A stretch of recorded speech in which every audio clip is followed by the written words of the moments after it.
Hello, nonprofit leaders. I'm Sarah Olivieri, your host, and this podcast is here to assist people like you, executive directors, board members, and other nonprofit leaders make a bigger impact with insights, tips, and lessons learned from nonprofit leaders and experts.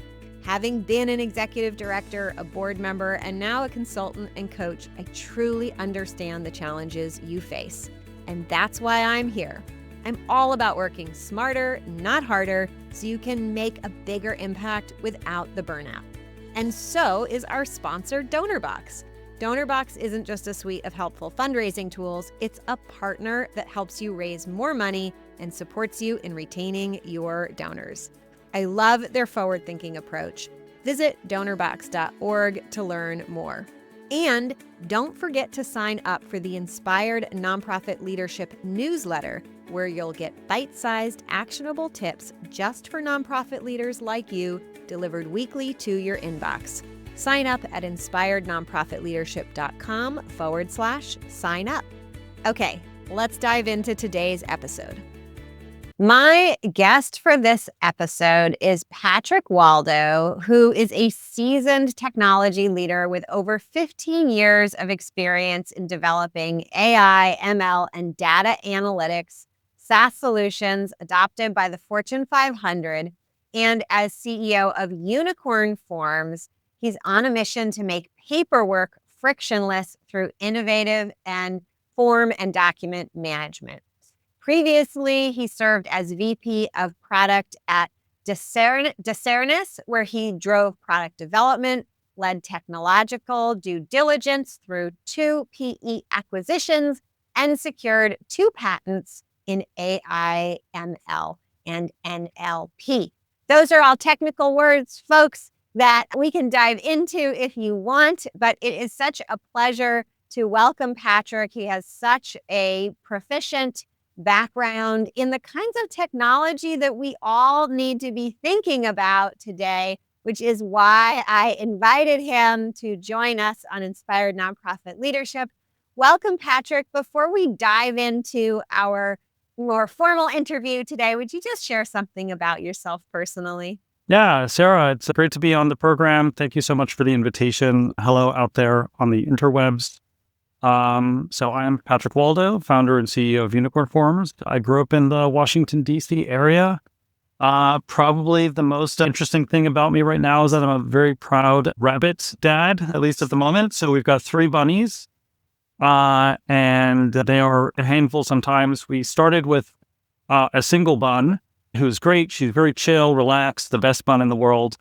And then a neighbor had an unexpected litter because bunnies do what bunnies do. And so he had 10 bunnies on his hands. So we adopted 2 of them when they were like 5 weeks old. So they're now about 5 months old. And so they're a little bit of a handful. But so sometimes when I'm on these calls or on my feet, there's some activity. But today for this, I'm focused. Excellent. As a former bunny mom, I really appreciate that. And it really struck me as you shared that, bunnies replicating like AI interspersing into every area of our life rapidly. So tell me about, before we dive into some more technical to-dos, just tell me about why UnicornForms. Like, what is the problem that you saw out in the world that you were seeking to solve when you created UnicornForms? Yeah, so I have a lot of experience in nonprofits. Actually, I spent the first part of my career working predominantly in the arts. I dreamed of becoming a curator at a museum, worked with a lot of artists, different nonprofits. I did consulting and like strategic planning. And obviously I had a career in technology for most of my career. But what I saw, what combines these very different worlds, is that often there's a lot of paperwork. There's a lot of administrative overhead. I was actually just talking to a nonprofit leader this morning. They need to get a grant from a local office here in Texas, where we're based in Houston, but this is a little bit further west of here. And they were talking about all the forms that they need to do for a land grant. And so it's like, fill out this and fill out that. And there are deadlines, and these government forms are not easy to complete. That process is the same for permitting for a solar project.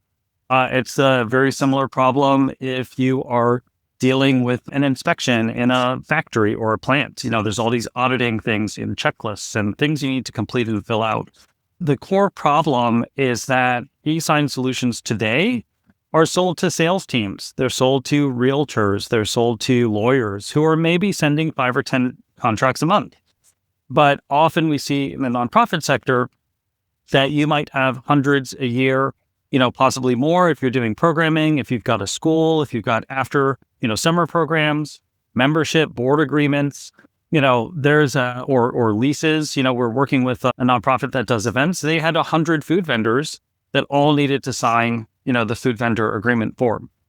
So that's a lot of documents that tend to be spiky because you might do the event once a year or there's seasonality to it. So a lot of the e-sign solutions today just aren't built for nonprofit leaders. And what happens is that nonprofits can get behind in digital transformation that other organizations have already realized. And I would say nonprofits should be, leveraging technology more because it means that they can impact their mission even greater, deliver better, services to their communities, their constituents, their stakeholders, and also have more effective volunteers, staff, et cetera. So it's, even though we're talking about the boring side, the paperwork side, it means it enables you to do all the exciting things that you care about. Yeah, I love that. And that's where you and I are so aligned. Nonprofits, I so believe, need to be better at business. They need to be better at technology. They need to be better in every way. Like, my wish for the world is that when you think of what types of businesses are the best at businesses, are at business at the best of innovation, that instead of thinking like Silicon Valley and the Metas of the world, we think the nonprofit sector who's just like killing it, blowing it out of the water on tech. But unfortunately, that's not where we are yet. Put yet in there. So, and I just want to kind of dig in for those folks, because I do think we need to help folks kind of make this leap from maybe being behind the curve to ahead of the curve. So just so that we're bringing everybody along, when we say e-sign, or, can you just break down what does that mean for folks, like a digital signature? And then I'm going to have some other questions for you to bring people along this journey. Oh, yeah. And that's a great question. And people don't feel like they're behind the curve because most lawyers don't really know what e-sign is anyways. I was actually just posting about this on Reddit last week about what, e-sign solutions are. And it generated 500,000 views, hundreds of upvotes, huge conversation. And at the end of the day, what I always like to emphasize when I talk about electronic signatures is that it's more than just the image of your, squiggly, cursive, beautiful, hopefully, signature. It's more than a checkbox. From a legal perspective in the US, the bar is pretty low. So if you do a thumbs up emoji in an email, that counts as an electronic signature. If you copy paste an image of your signature into Word or Google Docs or Preview, you don't need any e-sign at all. You don't need to pay for it. If you type /s/ and then your name, that is also a legally binding electronic signature. So what I always like to emphasize is that there's a certain part to this that's very, very simple, free, and available to you with any of the common tools that you have. But that doesn't mean that it is a trusted signature, and it doesn't mean that it's a secure signature. And that's really where we get into the security parts, the cryptography, and the things that are under the hood that you don't necessarily see, the whole infrastructure, the compliance. Like if you're doing healthcare, you need to talk about HIPAA, or education. There's FERPA, for example, or the Child Online Protection Act, the COPPA. There's all these things that may affect your nonprofit that you may be aware of, but maybe you think of it in other ways than your electronic signatures. And so that's where, getting into the weeds is important. But I always like to start with e-sign is simple, asterisks. For your use case, you may need something that has a higher degree of trust and a higher degree of security, which we can, dive more into. But hopefully I gave you at least the top level.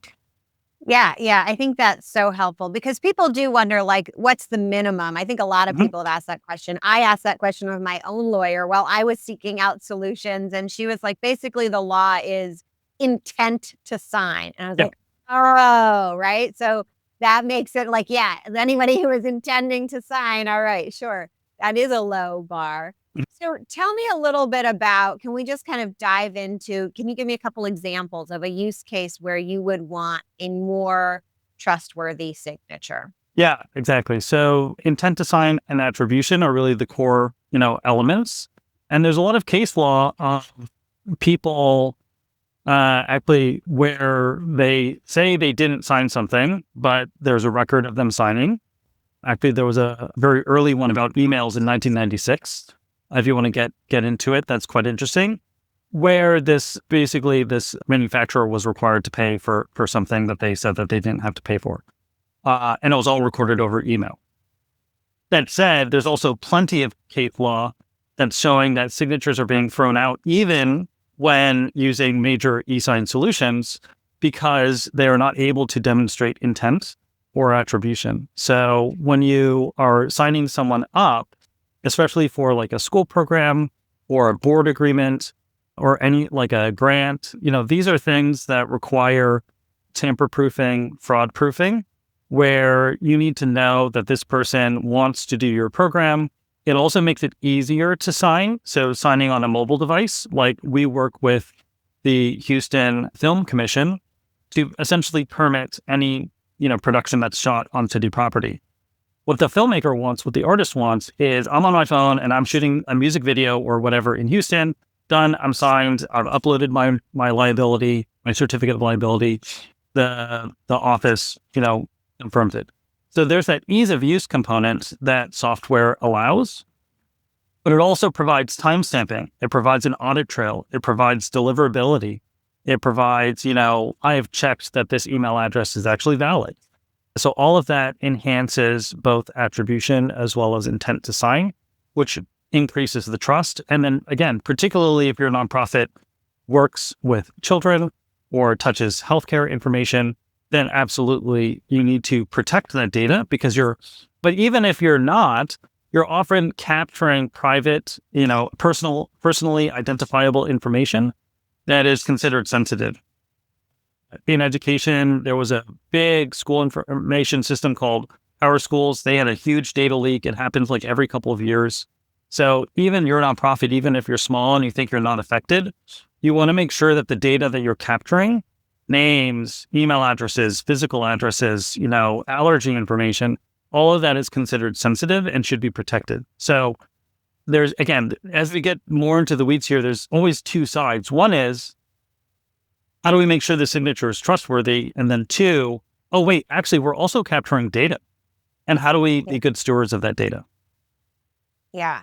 So let's go there because, right. So, and I think for folks out there listening, like in some ways it's easier to put yourself in the shoes of the form signer, the form completer, and then imagine and then kind of reverse engineer that, right? Be your own secret buyer. Go in, test the forms in your organization, judge your experiences as you go out in the world, and then apply that to your own business. Because so often we are completing a form and then signing maybe in a few places. I just had my own use case of that. My son's doctor switched to a different practice and gone from a corporate practice to kind of a smaller, privately owned practice. And so I had to fill out the new patient paperwork. And I found myself filling out a stack of photocopied papers, even where some are like askew. And it was a lot of information. And I was just thinking, I was actually thinking about you going, oh my God, like this doctor's office needs to have a digital version of its forms. Although there is an element we can touch on, right? In the doctor's office, right, with the child filling out the paper. There is something maybe a little easier about that because I can carry it into the doctor's office. Although I could have done that on my phone just as easily. I could have done it in advance more easily than sitting there in the waiting room with my child who has ADHD and is on the spectrum. So waiting rooms are not the best places for me to be filling out forms. So there's a lot there. So I'll just give you all that as like something to sink your teeth into. So we're filling out this information. We've talked a little bit about it being protected, but also it needs to get used, right? We're collecting this information because it's useful. Like my son's doctor needs to know this information. So let's talk about both the security, but then how we make this information usable. Absolutely, 100%. And let me give you an example where this directly impacts patient outcomes.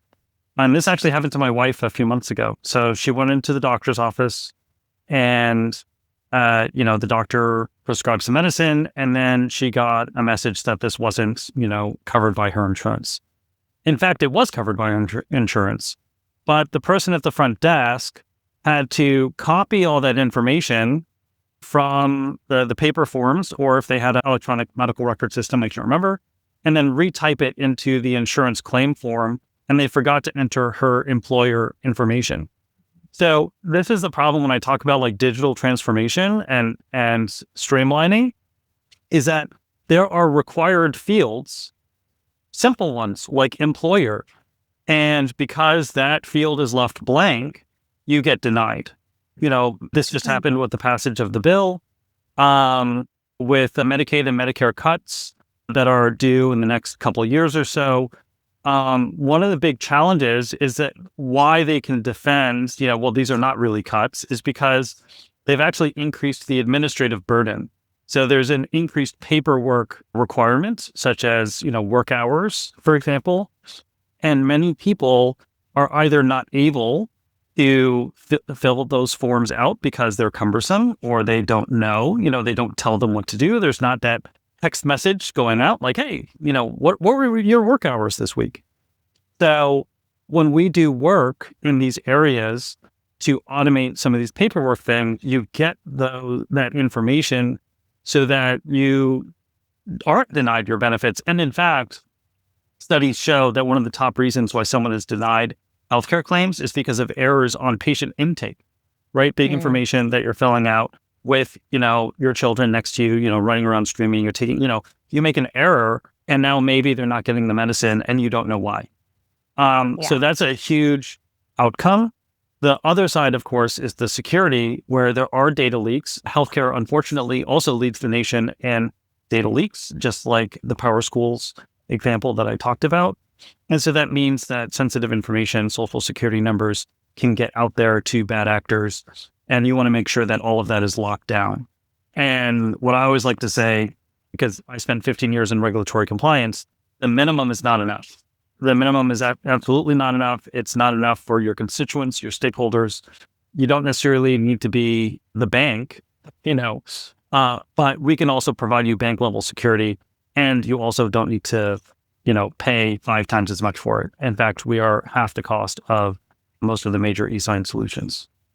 Yeah. So let's talk about figuring out what is enough. And I think leaders really need help with this, because I've seen more of the extremes than I have the middle, probably because I don't do what you do, but I have seen organizations just winging it.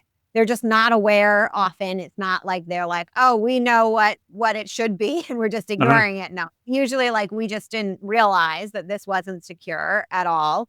And then I've seen the opposite end of the spectrum, where folks shy away from digitizing because they're worried about security. And they haven't really thought through the example you just shared about, what I'd call user error, right? The human error. And they're so scared of not getting it right, not getting secure enough, that they don't take any steps. And I think it really holds them back. And it's an access issue, truly.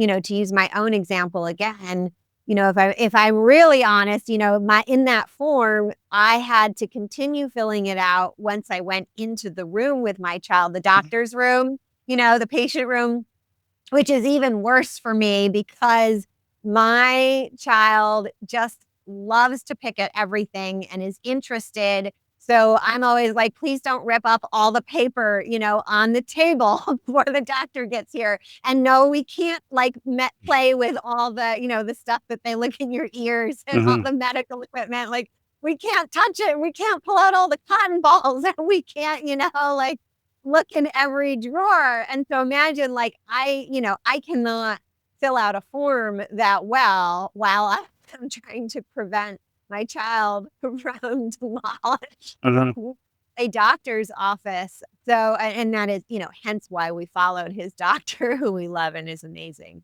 But that's the reality, right? And Mhm. had it been digitized, I would not have been in that position. So it is really important. I'm sharing that because I think it's so important for people to realize this is a must-do transformation. I really don't see it as optional. You can't wait and not do it because you're afraid. So how do people find the Yeah. right amount of security so that they're comfortable taking action, but they're not too loosey-goosey? Yeah. So I think the first part is really what's familiar. So if you're used to doing something this way, you've been doing it for a decade or more, or it's just what you know, that's going to be a challenge for any kind adopting anything new, right? Change is always bad. Most people dislike change. That's true for any industry, right? Um, that said, when we talk about impact, right? How can you service your mission? Whether that's board agreements or fiscal sponsorship, this is true particularly in the arts. If you make the process of fiscal sponsorship easier, you can now support more artists, right? There's obviously a financial component, a banking component. There's a receiving of receipts component. You have to process that information in a secure way as well. You need to distribute funds. Your programming, like we were working with a disaster relief nonprofit, and they were working in the LA wildfires in January. And previously they were filling out, a lot of paper forms. Well, imagine you're going through this terrible event, and now the last thing before you can just drop off your kids and take care of whatever you have to do is a 5-page form, you know? And for the nonprofit, it means now you've got lines of people who are unhappy, finally being able to get to this moment of getting, childcare assistance.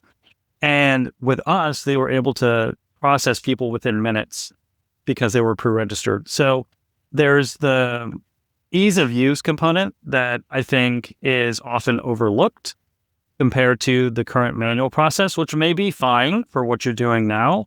But at a certain point, often pretty quickly, there's a tipping point where it's just not going to work that way. And you can't throw volunteers at it because they might not necessarily be there all the time. Volunteers are temporary.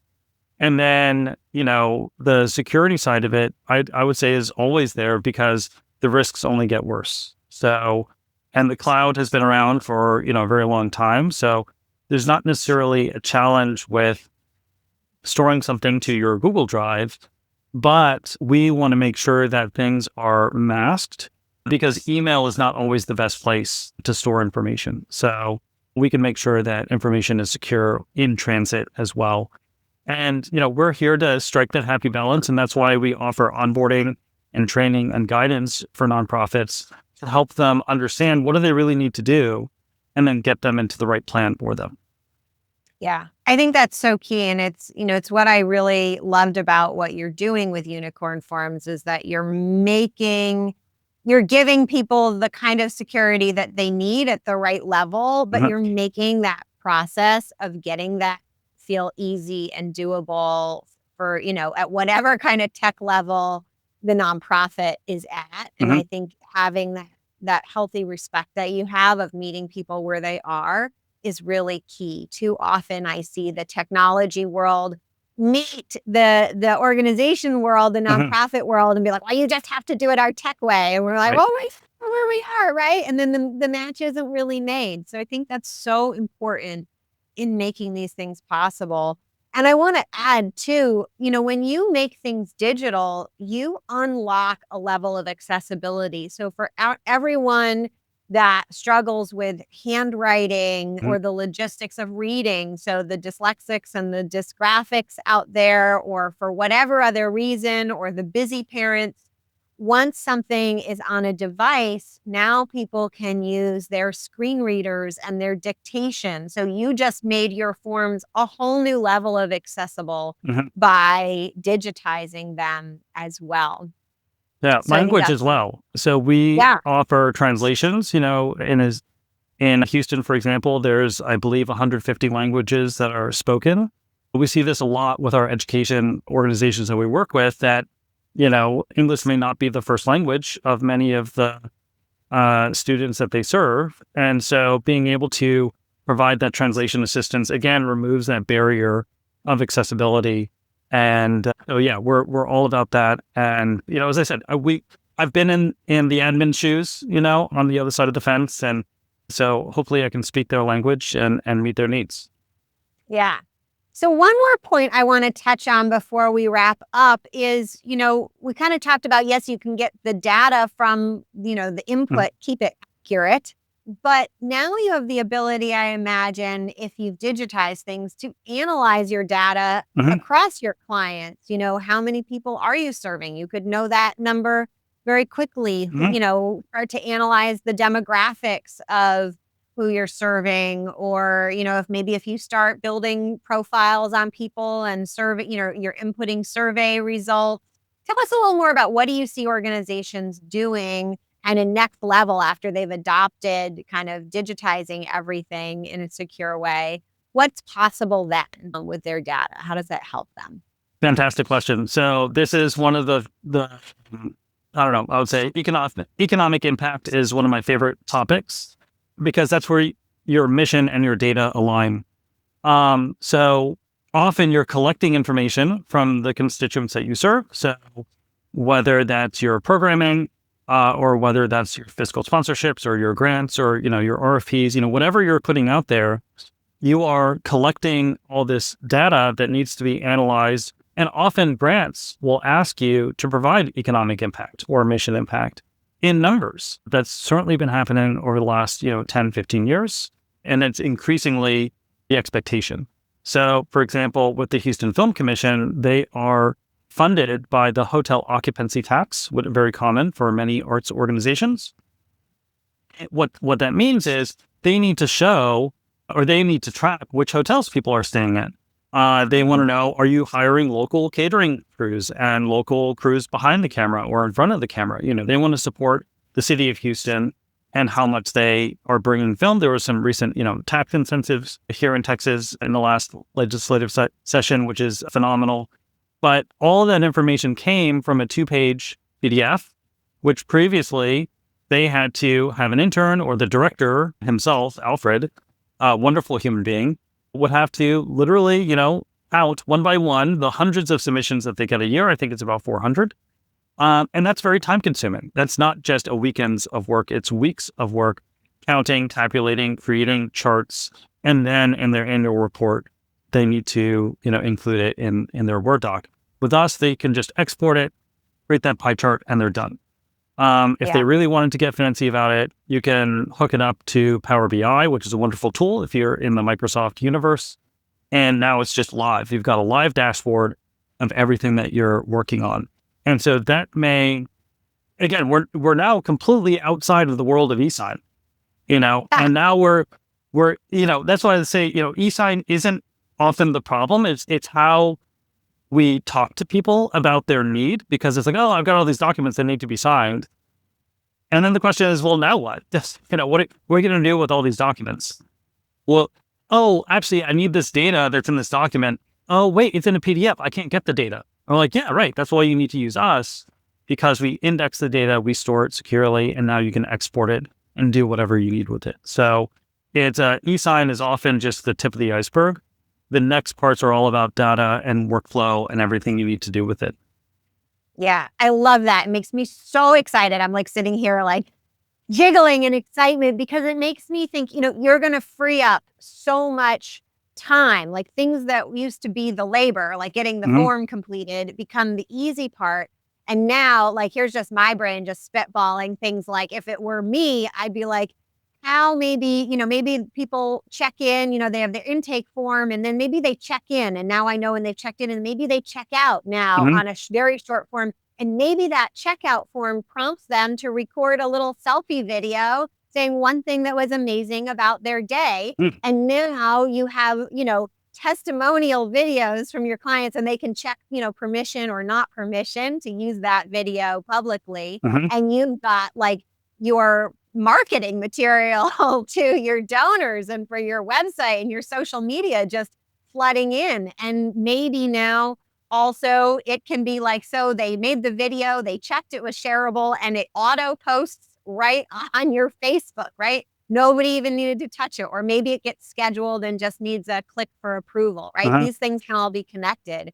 Or maybe now that you have a secure profile of your folks, there's an opportunity when your clients come in or your volunteers come in to have AI walk them through a custom experience or give them, a custom plan, right? We can do so much more when we get that information into the digital space in a way that it can be automated and used.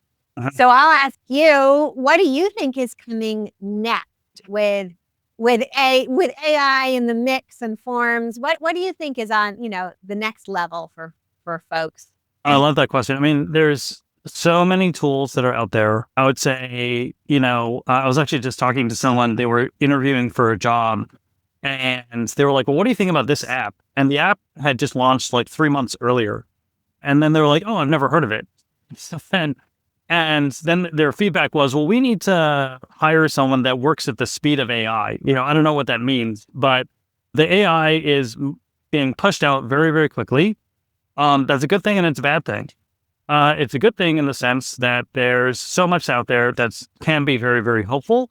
I will say that the AI tools that are available are particularly good for content and text. So if you need to summarize information or if you need to actually write, the kids are using it to, write their papers. Yep. I'm not suggesting that you just let AI write your RFPs and grants for you. There are ways to direct the tool. Specificity is better than, a generic prompt. So there's ways to do the prompting that can really dial things in a really nice way and get the expected output.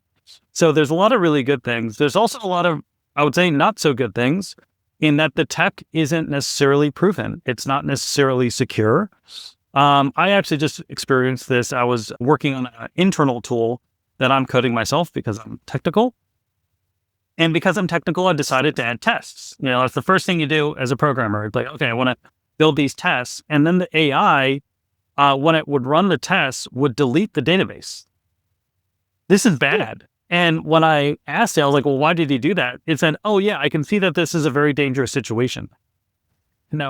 So you can't, be completely, hands off the wheel here, no self-driving cars, just yet.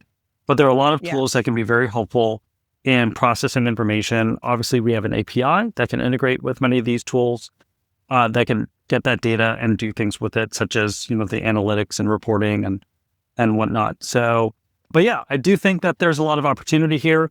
There's a ton of hype, which kind of muddies the waters because it makes it hard to understand what's useful and what's not useful.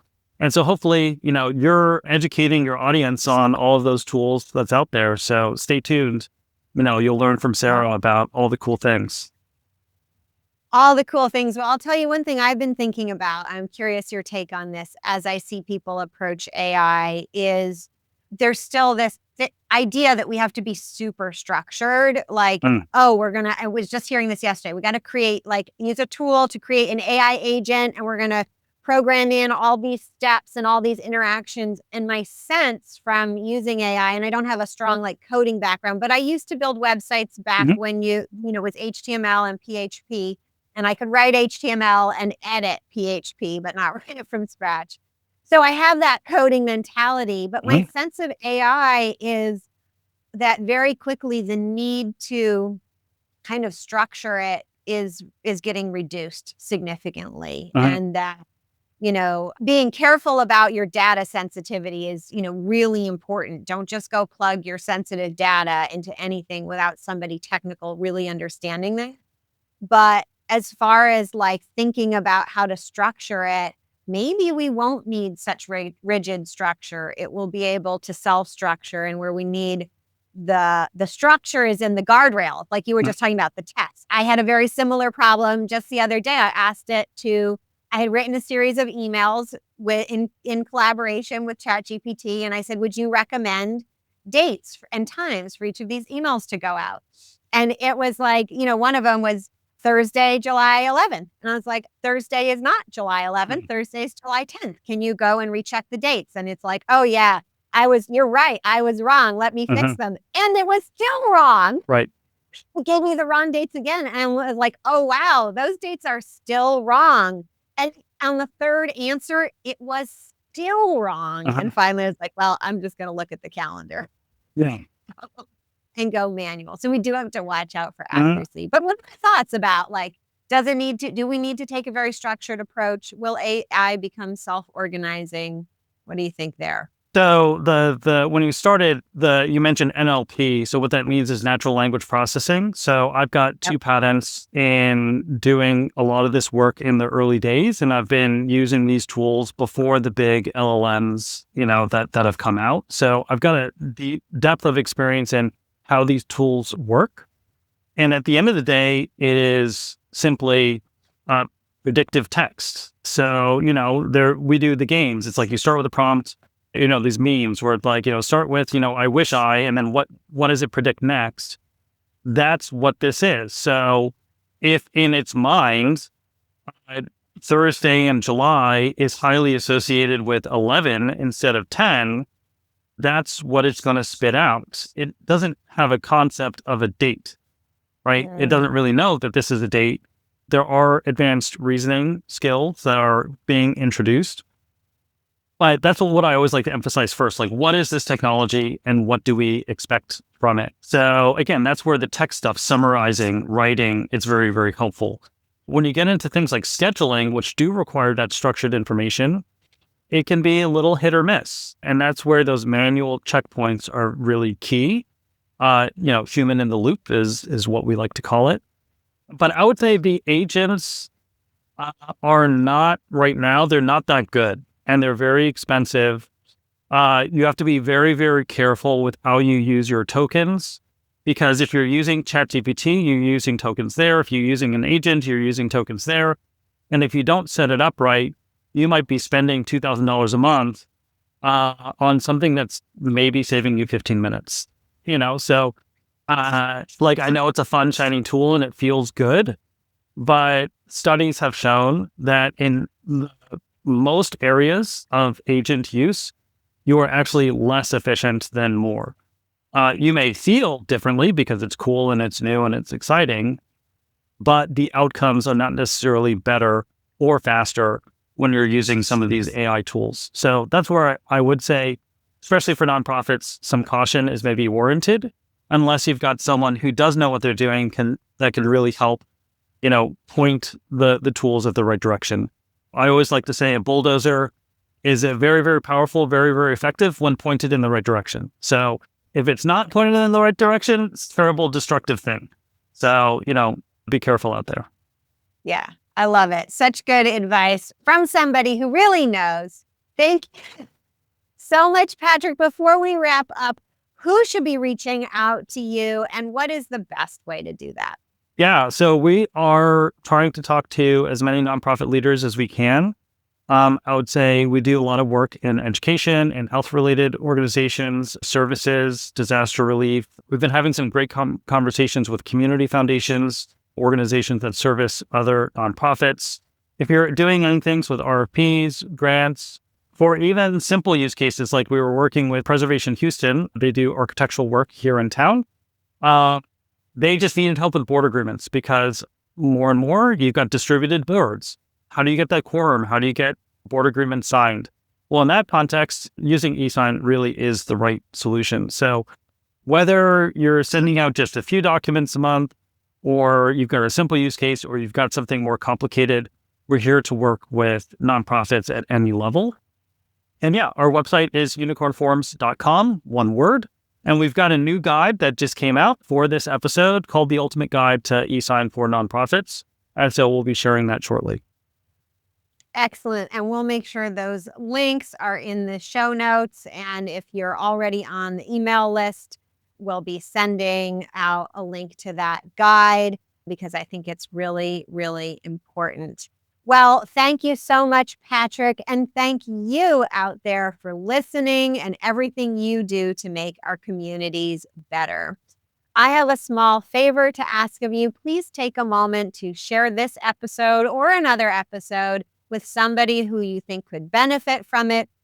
And if you can, take a moment to subscribe and leave a review for this podcast wherever you listen to it. Until next time, learn a little more about AI, think about digitizing your forms, and don't forget to take care of yourself. You've been listening to Inspired Nonprofit Leadership. Thanks so much for tuning in. Be sure to subscribe so you don't miss a single episode or the bonus episodes. And while you're at it, please leave a rating and review, and be sure to share with your friends and colleagues. Tune in every week for more useful insights and wisdom on nonprofit leadership. Thanks so much for all you do for the communities you serve. Until next time, all the best.